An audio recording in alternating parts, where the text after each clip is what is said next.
Hello everyone, this is going to be our third video of forensic accounting and fraud examinations. In the previous two videos, we have covered 2 units of forensic accounting and fraud examination, and in this third video, we are going to cover the third unit of forensic accounting and fraud examination. So in this video, we are going to learn about what is corporate fraud and what are the types of corporate fraud. Alright, so we are going to cover all the types of corporate frauds in detail, about their importance, about their prevention and everything. So first let's begin with what is corporate fraud. Alright, तो corporate fraud से आप क्या समझते हैं? ठीक है, तो corporate fraud क्या होता है? अगर आप कोई भी ऐसी कंपनीज वगैरह हैं उनमें जो फ्रॉड वगैरह होते हैं, ठीक है, वो आपके क्या होते हैं? कॉर्पोरेट फ्रॉड होते हैं. ठीक है, अब कॉर्पोरेट फ्रॉड अगर जर्नल टर्म में बोले, ठीक है, नॉर्मली बोले तो फ्रॉड्स क्या होते हैं? किसी भी तरह की इलीगल एक्टिविटीज़ जो कंडक्ट की जा रही हैं, ठीक है, वही फ्रॉड होता है. ठीक है, अब फ्रॉड इन्वॉल्व करता है इस तरह की इलीगल एक्टिविटी जो कि ऑर्गेनाइजेशन के बीच में हो रही है. यहाँ पर या तो कोई भी इंडिविजुअल इन्वॉल्व हो सकता है, ठीक है, या फिर ग्रुप ऑफ इंडिविजुअल्स जो हैं इन्वॉल्व हो सकते हैं, कह सकते हैं एसोसिएशंस हैं जो इन्वॉल्व हो सकती है. ठीक है, ऐसे फ्रॉड्स में, करप्शंस में. ठीक है, तो पढ़ते हैं पहले. Corporate fraud involves illegal activities conducted within a corporation or involving individuals and groups associated with the corporation. मतलब corporate fraud में क्या होता है? ये एक तरह से it involves the illegal activity, जो भी तरह की इलीगल एक्टिविटीज़ हो रही हैं, ठीक है, जो कि कंडक्ट हो सकती हैं कॉर्पोरेशन के अंदर. ठीक है, यहाँ पर जो भी इंडिविजुअल्स हैं या ग्रुप्स हैं जो भी एसोसिएटेड हैं किससे? कॉर्पोरेशन से, वो सब ये सारे लोग जो है इलीगल एक्टिविटीज़ कर रहे होते हैं. यही सारा इसको क्या बोलते हैं? आप बोलते हैं इसको कॉर्पोरेट फ्रॉड. ठीक है, और जो इस तरह की एक्टिविटीज़ होती है ये क्यों की जाती है? ठीक है, इसका आंसर यहाँ से मिलेगा हमको.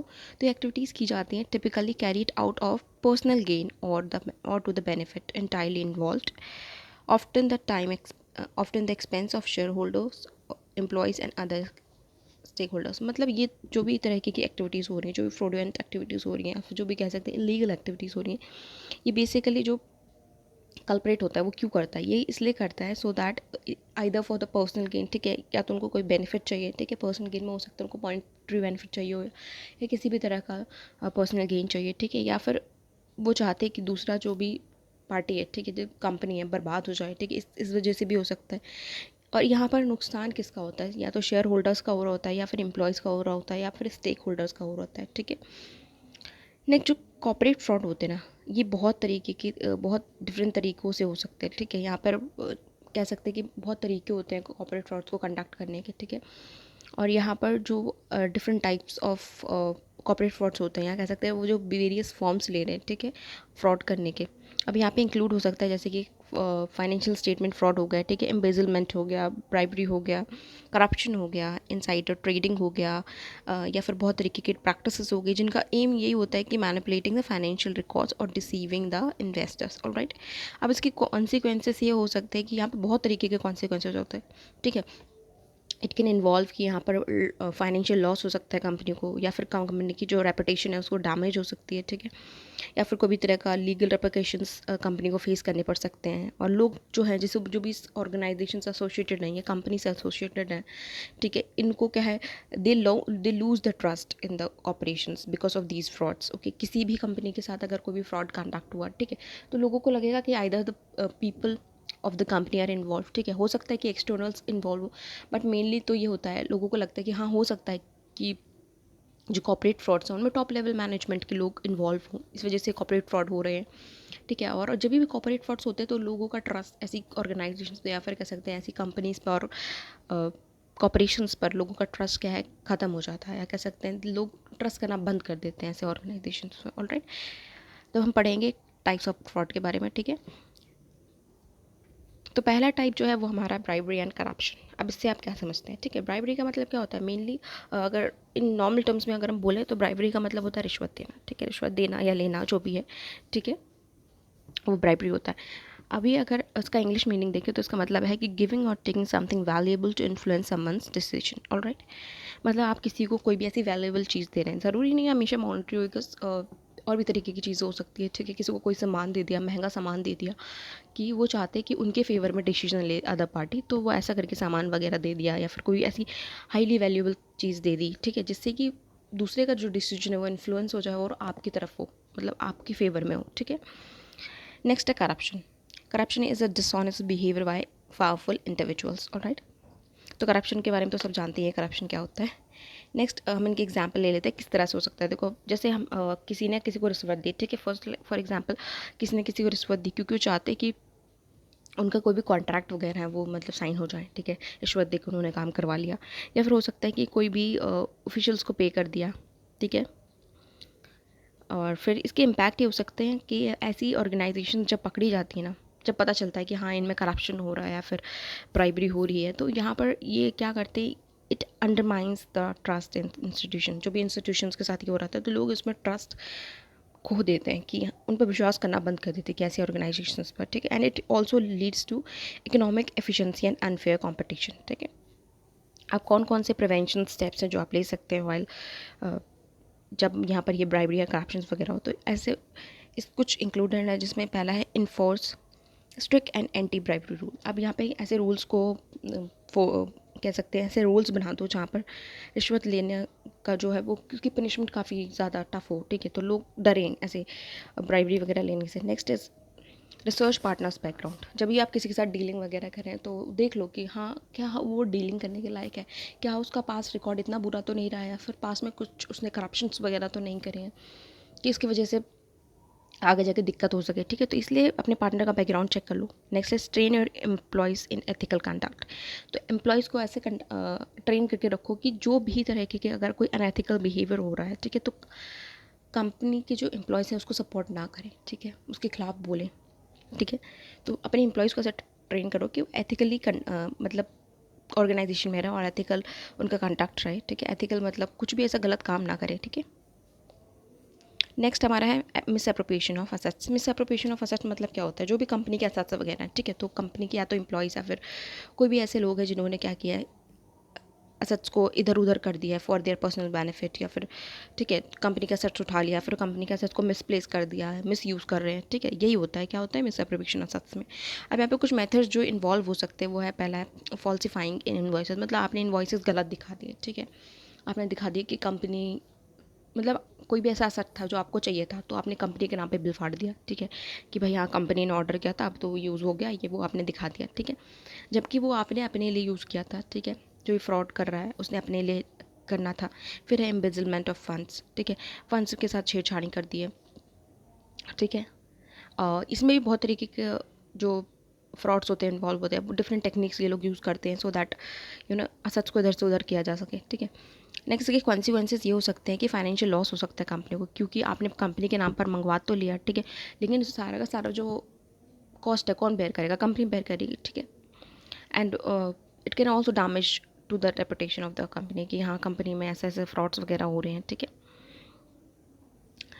Next is prevention. अब प्रिवेंशन की अगर आप बात करते हो तो प्रिवेंशन में क्या क्या हो सकता है, इंप्लीमेंटिंग सेग्रीगेशन ऑफ ड्यूटीज़। तो ड्यूटीज़ सबको ना सेग्रीगेट करके दे दो, एक इंसान को पूरा का पूरा काम मत दो, ठीक है। अगर एक इंसान को सारा का सारी जिम्मेदारियाँ रहेंगी तो वो उसके लिए ये सब करना आसान हो जाएगा, है ना, कि अगर इधर से उधर सामान करना है तो उसके लिए ईजी हो जाएगा। बट अगर इन ड्यूटीज़ को सेग्रीगेट कर दिया जाए, मतलब किसी को कुछ काम दे दिया, किसी को कुछ काम दे दिया, तो एक स्टेज से दूसरे स्टेज पर जब जाएगा तो ज़रूरत तो नहीं है कि सबके सब करप्टेड निकले, ठीक है।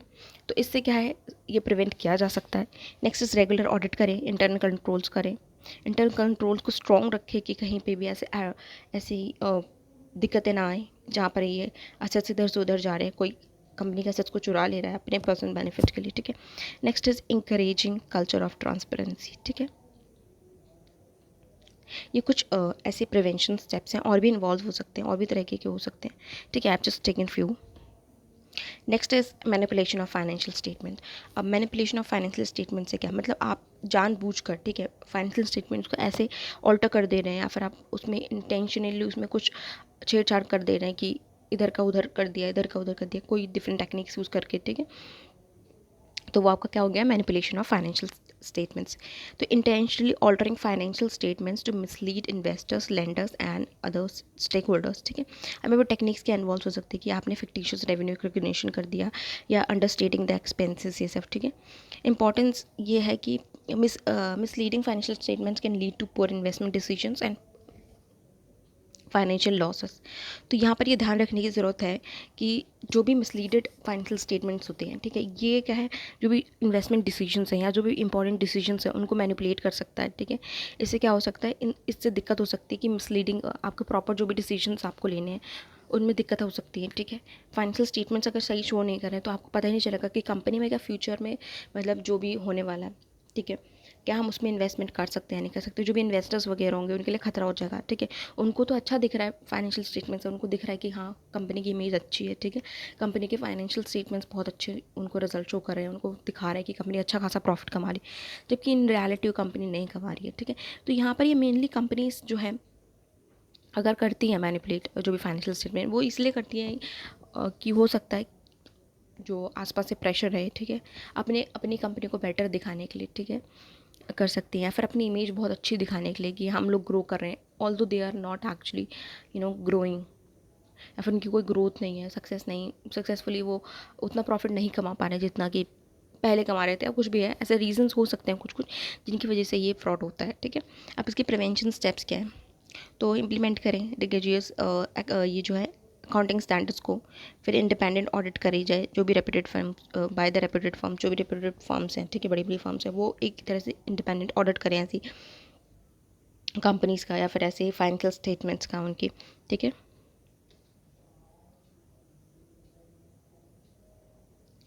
नेक्स्ट अब हम देखेंगे प्रोसीजर रिलेटेड फ्रॉड्स, ठीक है। अब प्रोसीजर रिलेटेड फ्रॉड्स क्या हो सकते हैं, जो भी प्रोसीजर्स वगैरह हो रहे हैं, ठीक है, बिजनेस प्रोसीजर्स हो रहे हैं, ऑपरेशंस हो रहे हैं, तो इनसे रिलेटेड जो भी फ्रॉडुलेंट एक्टिविटी हो रही है वो आपकी क्या हो जाती है, वो आपको हो जाती है प्रोसीजर रिलेटेड फ्रॉड्स, ठीक है। तो fraudulent activities related to business procedures and operations, ये आपका हो जाएगा प्रोसीजर्स रिलेटेड टू फ्रॉड, ठीक है। अब यहाँ पे कुछ एग्जाम्पल ले लेते हैं, जैसे कि सबमिटिंग फॉल्स एक्सपेंस क्लेम्स, ठीक है, मतलब आपने ऐसा एक्सपेंस कुछ हुआ भी नहीं था फिर भी आपने ऐसे सबमिट कर दिया कि हाँ इतने इतने एक्सपेंस हुए थे, ठीक है, क्लेम करने के लिए।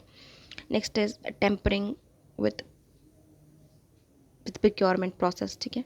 अब इसे प्रिवेंशन की बात करें तो क्या कौन से प्रिवेंशन स्टेप्स लिए जा सकते हैं इसको अवॉइड करने के लिए, इस तरह के फ्रॉड्स को अवॉइड करने के लिए, ठीक है। तो पहला है implementing clear policies and procedure, तो प्रॉपरली क्लियर पॉलिसीज रखो, प्रोसीजर्स रखो, ठीक है, कंडक्ट करो रेगुलर ऑडिट वगैरह, ठीक है, रिव्यू करो, एनकरेज करो रिपोर्टिंग ऑफ सस्पिशियस एक्टिविटी, अगर किसी को लगता है कोई भी तरीके की सस्पिशियस एक्टिविटी हो रही है, ठीक है, कुछ ऐसा हो रहा है जो यूजुअली नहीं होता है, ठीक है, तो उसको रिपोर्ट करें, ठीक है। नेक्स्ट है कॉपरेट स्पॉन्ज। अब इसका मतलब क्या होता है, अब यहाँ पर ये होता है जैसे कि कोई भी स्पाई वगैरह होते हैं, ठीक है, स्पाई वगैरह रख दिए, ठीक है, कंपनी की इन्फॉर्मेशन निकालने के लिए, ठीक है, अपने कॉम्पिटिटर की इन्फॉर्मेशन निकालने के लिए, तो ये तरीके गलत तरीके से वहाँ के कॉन्फिडेंशियल इन्फॉर्मेशन को निकालना और अपने फ़ायदे के लिए यूज़ करना, ये आपका ये हो जाता है, ठीक है। अब यहाँ पे illegally obtaining confidential information from competitor और अदर बिजनेसेस, ठीक है। अब यहाँ पर टैक्टिक्स क्या क्या हो सकती हैं, जैसे कि मतलब कौन कौन से तरीक़ों से ये किया जा सकता है स्पाई वगैरह, तो यहाँ पर हो सकता है कि हैक कर लिया कंप्यूटर सिस्टम को दूसरे कॉम्पिटिटर के, जो कॉम्पिटिटर हैं हमारे, ठीक है, मतलब जो भी ये फ्रॉड कंडक्ट कर रहे हैं उनके जो कॉम्पिटिटर्स हैं उनका उन्होंने क्या किया, कंप्यूटर सिस्टम का हैक कर लिया, वहाँ से इन्फॉर्मेशन निकालने की कोशिश करी, ठीक है, कॉन्फिडेंशियल इन्फॉर्मेशन निकाली, और यहाँ पे हो सकता है इनसाइडर थ्रेट्स भी हो सकते हैं, ठीक है। अब इसका इम्पैक्ट ये होता है कि यहाँ पे काफ़ी ज़्यादा लॉस हो जाता है कॉम्पिटिटिव एडवांटेज का, क्योंकि अगर दूसरी कंपनी जो कॉम्पिटिटर्स हैं वो काफ़ी अगर आगे चल रहे होते हैं, ठीक है, ये इन लोगों ने क्या किया, कॉन्फिडेंशियल इन्फॉर्मेशन निकाल ली, अब इसका तो मिसयूज़ होगा, ठीक है, इससे क्या होगा, उनको जो कॉम्पिटिटिव एडवांटेज पहले मिल रहा था अब वो उनको नहीं मिलेगा क्योंकि उनकी सारी इन्फॉर्मेशन यहाँ आ गई है।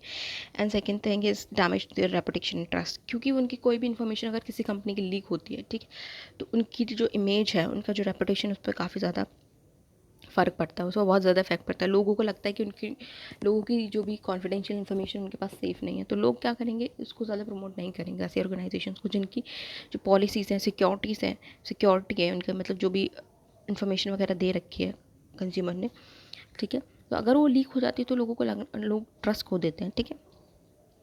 नेक्स्ट प्रिवेंशन स्टेप्स कौन कौन से लिए जा सकते हैं, जैसे सिक्योरिंग नेटवर्क को इतना स्ट्रॉन्ग रखो, सिक्योर करके रखो कि कोई भी हैकिंग, अगर हैकर्स भी हैं तो प्रॉपरली उसका ये हो कि वो नेटवर्क को आसानी से ना तोड़ पाएँ और जो भी इन्फॉर्मेशन वगैरह ना निकाल पाएँ, ठीक है, तो सिक्योरिटी नेटवर्क्स को स्ट्रॉन्ग रखो, ठीक है।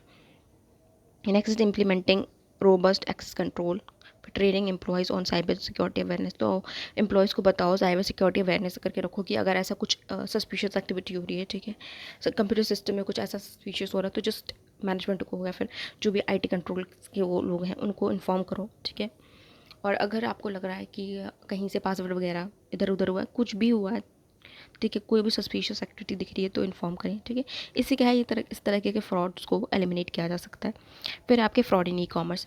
फ्रॉड इन ई कॉमर्स कैसे, ई कॉमर्स जैसे ही आया उसके साथ साथ बहुत सारे रिस्क भी इन्वॉल्व होने लगे। जैसे सबसे बड़ा ये था कि फ्रॉड्स बहुत ज़्यादा होने लगे, ठीक है।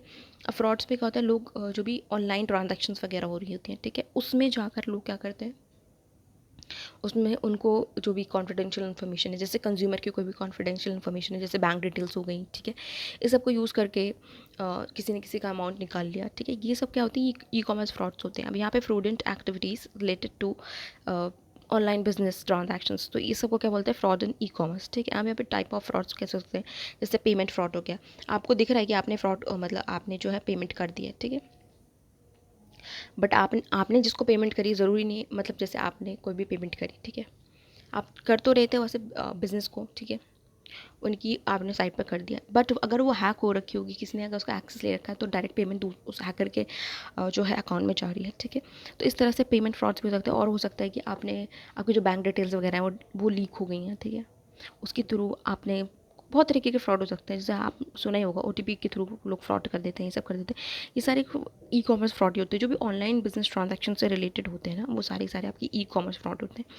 अब यहाँ पर आइडेंटिटी थेफ्ट हो सकता है, मतलब किसने आपकी आइडेंटिटी को मिसयूज़ करके फ्रॉड कंडक्ट कर दिया, ठीक है। अब यहाँ पे प्रिवेंशन क्या हो सकती है, यूजिंग सिक्योर पेमेंट गेटवे, तो आप कोई भी तरह का जो भी पेमेंट गेटवे यूज़ करें, प्रॉपर सिक्योर इसको यूज़ करें। फिर वेरीफाइंग कस्टमर जो भी कस्टमर्स वगैरह उनकी आइडेंटिटी को वेरीफाई करें, ठीक है। इम्प्लीमेंट करें फ्रॉड डिटेक्शन टूल्स को, ऑलराइट। अब ये फ्रॉड प्रिवेंशन स्ट्रैटेजीज़ की बात करते हैं, ठीक है। तो फ्रॉड प्रिवेंशन स्ट्रैटेजीज से क्या फ़ायदा होगा, इससे फ़ायदा होगा कि जो है फ्रॉड कम होंगे, ठीक है, फ्रॉड काफ़ी हद तक एलिमिनेट किए जा सकते हैं। तो फ्रॉड प्रिवेंशन बहुत इंपॉर्टेंट है for safeguarding business integrity and sustainability. अब यहाँ पे कुछ स्ट्रैटेजीज जो आप यूज़ कर सकते हैं, जैसे कि इंप्लीमेंटिंग स्ट्रॉन्ग इंटरनल कंट्रोल, तो इंटरनल कंट्रोल्स को इतना स्ट्रॉन्ग रखो कि फ्रॉड होने के चांसेस एकदम मिनिमाइज हो जाए, ठीक है। Next is conducting regular risk assessment, तो प्रॉपरली रिस्क असेसमेंट्स करते रहें, ठीक है, तो दैट अगर आपको लग रहा है कि कहीं पे रिस्क है तो उसको आप प्रॉपरली जो है कंट्रोल्स लगा के उसको मिनिमाइज कर सकें। फिर है encouraging ethical behaviour and whistle blowing, ठीक है। नेक्स्ट अब कुछ फ्रॉड प्रिवेंशन टेक्निक्स या कह सकते हैं स्ट्रैटेजीज जो कंज्यूमर के लिए हैं, ठीक है, कुछ tips.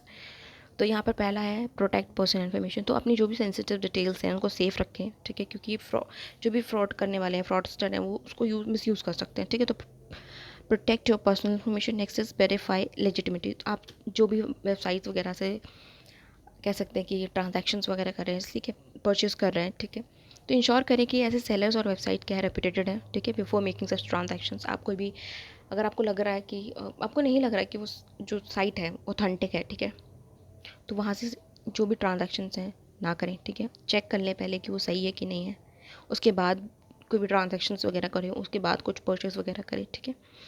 Next is use secure payment mode, ठीक है, opt for the trusted payment channels to safeguard the financial data, क्योंकि अगर आपका फाइनेंशियल डेटा लीक हो गया एक बार तो फिर दिक्कत हो सकती है, ठीक है, पूरी की पूरी पेमेंट एक बार में अकाउंट से जा सकती है, ठीक है, तो इसलिए यूज़ करें जो भी सिक्योर पेमेंट मेथड्स हैं उनको यूज़ करें। Next is report any suspicious behaviour to the relevant law and enforcement agency, तो अगर आपके साथ कुछ भी हो जाता है, ठीक है, ऐसा कुछ फ्रॉड वगैरह हो रहा है, आपको लग रहा है कोई सस्पिशियस एक्टिविटी है, तो जो भी रेलेवेंट अथॉरिटीज़ हैं उनको आप क्या है इन्फॉर्म करें, ठीक है। Next seek assistance from customer protection organisation if need, अगर कुछ ऐसा दिक्कत हो रही है तो जो भी कस्टमर प्रोटेक्शन ऑर्गेनाइजेशन हैं उनसे असिस्टेंस लें या हेल्प ले सकते हैं आप, ठीक है, अगर ज़रूरत पड़ती है तो।